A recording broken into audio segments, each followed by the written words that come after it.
안녕하세요. 호신마마 유민지입니다. 오늘은 지난 시간에 파묘 영화 리뷰에 대해서 얘기를 했었는데 지난 시간에 이어서 오늘은 바로 김고은 뒤에 계시는 할머니는 과연 어떤 존재일까에 대해서 좀 얘기를 해볼까 하는데요. 댓글에 어떤 분이 무당을 도와주는 할머니 유령은 신이 아니라 수호령으로 보이던데 무당분들께 모시는 신 이외에 수호령이 같이 있을 수 있나요? 아니면은 조상신을 신으로 모시는 경우라던가 또 많은 분들이 이에 대해서 또 궁금해 하실 테니까 그래서 한번 준비해봤습니다. 과연 그 할머니는 누군지, 진짜 수호령인지 신령님인지 아니면 조상님인지 친할머니인지 오늘 한번 이 모든 걸 종결을 해보도록 하겠습니다.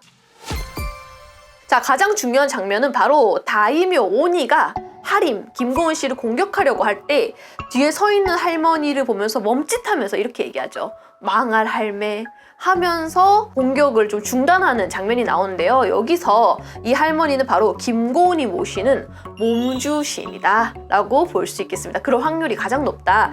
제가 전에 왜 콘텐츠에서도 한번 설명한 적이 있는데 그때도 가장 무서운 귀신 1위는 누구냐 라고 했을 때 1위가 바로 도깨비와 저승사자입니다 라고 얘기한 적이 있었거든요. 다른 뭐 잡기, 뭐 뱀귀신, 목 없는 귀신, 노래하는 귀신 막 댓글에 막 별의별 귀신들이 다 나왔었는데 뭐 당연히 다 무섭겠죠. 하지만 그 중에서도 도깨비와 저승사자야말로 인간의 목숨을 바로 좌지우지할 수 있는 그런 귀신이기 때문에 가장 무섭다. 특히 이 중에서도 도깨비는 원한이 많거나 험하게 죽은 이 귀신들이 그 원한이 막 모여가지고 약간 블랙홀처럼 모여서 그 기운이 모여가지고 도깨비로 된다라는 얘기가 있을 정도로 도깨비는 어떻게 보면은 사람의 목숨을 그냥 재미삼아서 죽일 수도 있고 그 정도로 도깨비가 가장 무서운 신 중에 정말 손꼽히는데 또 극 중에서는 이 장군 귀신이 전쟁에서 막 10,000명 이상 죽였대. 또 다이묘라는 게 일본에서는 각 지방의 영토를 다스리던 영주를 또 의미하더라고요. 그러다 보니까 인간일 때도 일본 내에서는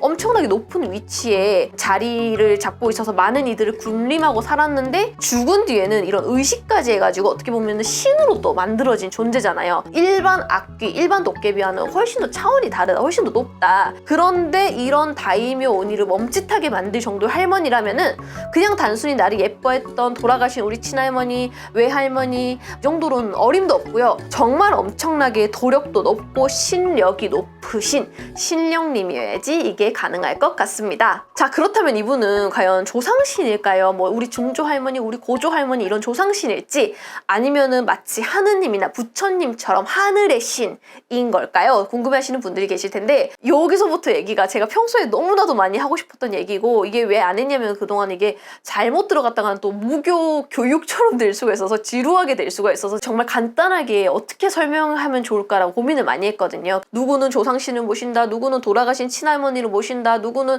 나는 개념이 다르다, 나는 정말 높은 천신을 모신다, 또 누구는 아니다, 나는 장군신, 어마무시하게 대단한 장군신을 모신다, 막 이런 정말 많은데요. 왜 이렇게 얘기가 많냐면은 이거는 실제 무업을 하고 있는 무당들조차도 이 개념을 사실 이해하지 못하기 때문에 이런 말들이 나오는 거거든요. 정말 일반인 기준에서 이해하기 쉽도록 제가 좀 간단히 설명을 드릴게요. 자, 먼저 신은요, 조상신과 천신을 좀 구별을 먼저 해야 돼요. 가장 쉽게. 그래서 조상신은 말 그대로 2대인 조부, 3대인 증조부, 4대 고조부, 5대 현조부까지 계신 분들 중에서 신령이 될 수 있는 자격을 갖고 계신 분들이 신으로 들어오는 경우에는 이를 조상신이라고 합니다. 그래서 우리 왜 제사도 제대로 막 크게 지내는 집들을 보면 4대까지 지내잖아요. 그게 한 대를 25년으로 계산했을 때 4대면 딱 100년이 되거든요. 그러다 보니까 사람은 죽으면 100년 동안은 자손에 대한 애정이라던가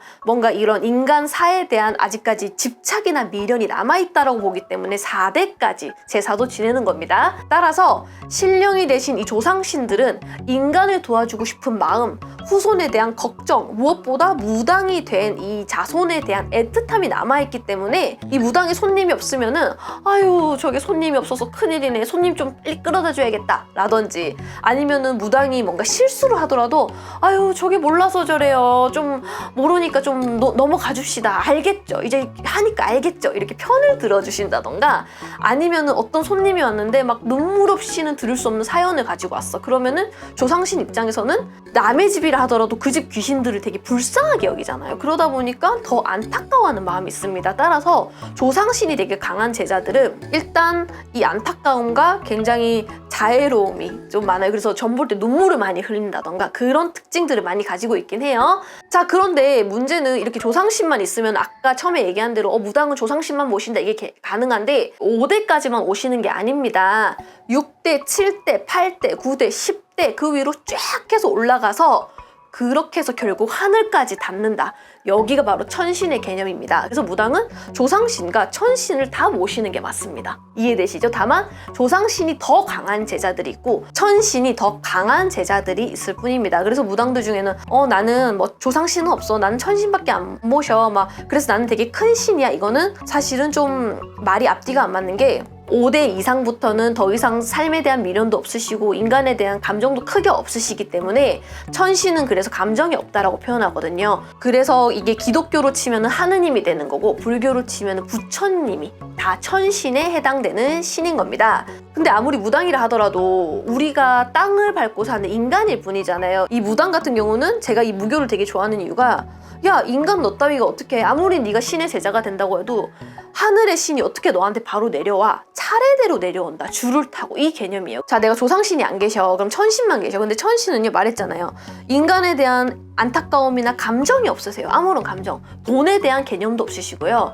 그러다 보니까 손님이 와가지고 제가 주식 때문에 돈 다 날려먹었는데 저 어떻게 해야 돼요? 점이 나올 수가 없습니다. 왜냐면 하늘의 신은 정말 인간이 생존하기 위해서 잘 살고 이거에 대해서만 그냥 관심을 두는 거지 어떻게 하면 돈 벌지, 어떻게 하면 장사를 할지, 어떻게 하면 사업을 할지, 어떻게 하면 시집을 잘 갈지, 결혼을 잘 할지, 장가를 잘 갈지 이거에 대한 개념은 아예 없으세요.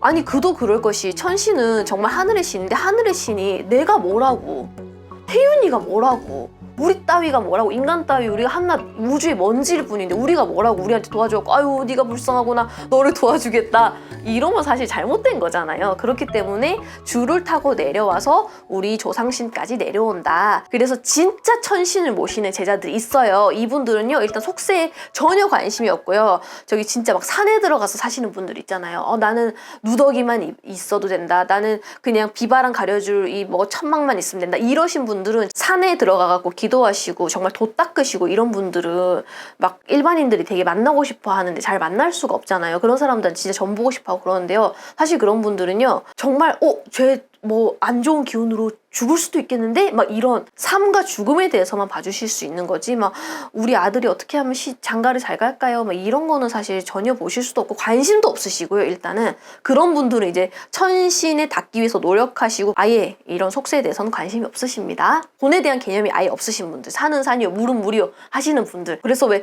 스님들이 모든 그런 거를 욕구를 다 끊으시고 절에 들어가서 수행을 하시잖아요. 그런 분들이 천신, 부처님을 모시고 있기 때문에 천신의 개념이고 그래서 스님들이 점을 봐주시진 않잖아요.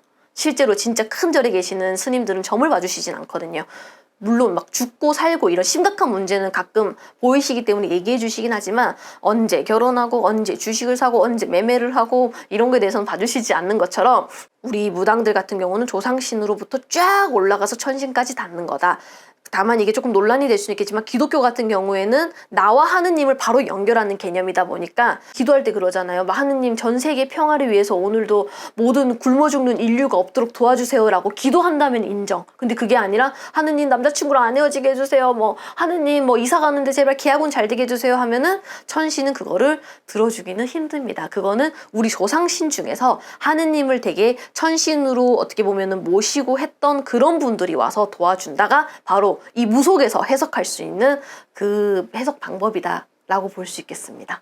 자, 그래서 다시 간단하게 정리하자면은 무당은 조상신과 천신을 모두 모시는데 인간이 천신까지 바로 닿을 수가 없기 때문에 중간 역할을 해주시는 게 바로 조상신입니다. 이분들은 하늘의 신인 천신의 하명을 받고 천신의 심부름을 하시게 되는데요. 일반인들 중에서도 예지몽을 잘 꾼다든지 뭐 주변에 일어난 일들을 가끔 잘 맞추는 사람들 있잖아요. 그분들은 조상신이 될 만한 자격을 갖춘 조상들은 있지만 그 조상님이 천신까지는 닿지는 못하는 것입니다. 그래서 꿈으로만 계속 알려주신다든지 만인이 아닌 내 자손들이나 혹은 가까운 사람들에게만 귀뜸을 해주시고 보호해주시는 것입니다. 또 조상신과 천신을 포함한 신령님들은 각각 명패를 받아서 오시게 되는데 그 명패라 함은 뭐 불사할머니, 대신할머니, 뭐 장군님, 선녀님, 동자, 동녀, 신장님 등등 되게 다양한 역할을 가지고 오시는데 이에 대한 설명을 하자면 또 길어지기 때문에 제가 다음에 하도록 하겠습니다. 자, 오늘 이렇게 김고은 뒤에 계시는 할머니 누굴까에 대한 얘기를 하다가 무당이 모시는 신까지 얘기를 했었는데요. 김고은 뒤에 계시는 분은 김고은이 모시는 신령님이고요. 아까 제가 몸주신이라고 표현했다시피 김고은에게 가장 메인이신 신령님. 조상신으로 보이긴 하지만 왜냐면 할머니 이렇게 쪽진 할머니가 나오잖아요. 그래서 조상신으로 보이긴 하지만 신력이 높으신 혹은 막 6대, 7대, 8대 이런 데서 내려오신 분들과 다 합의를 받고 계시는 엄청나게 그런 강한 악기도 대체할 수 있는 힘을 가지고 있는 그런 신령님으로 추측할 수 있겠습니다. 제가 정말 쉽게 정리한다고 했는데 조금 어려운 부분을 자꾸 빼고 얘기를 하려고 하다 보니까 좀 중간중간에 빠진 부분이 있는데요. 이게 답답하신 분들은 직접 와서 들으라 할 수도 없고 답답하긴 하네요. 저도 일반인 기준에서 이제 좀 설명을 하려고 하다 보니까 자, 어쨌든 간에 오늘은 여기까지고요. 또 궁금한 게 있으신 분들은 댓글 남겨주시면은 제가 또 잘 보고 답변을 해드리도록 하겠습니다. 컨텐츠로 답변해드리도록 하겠습니다. 감사합니다.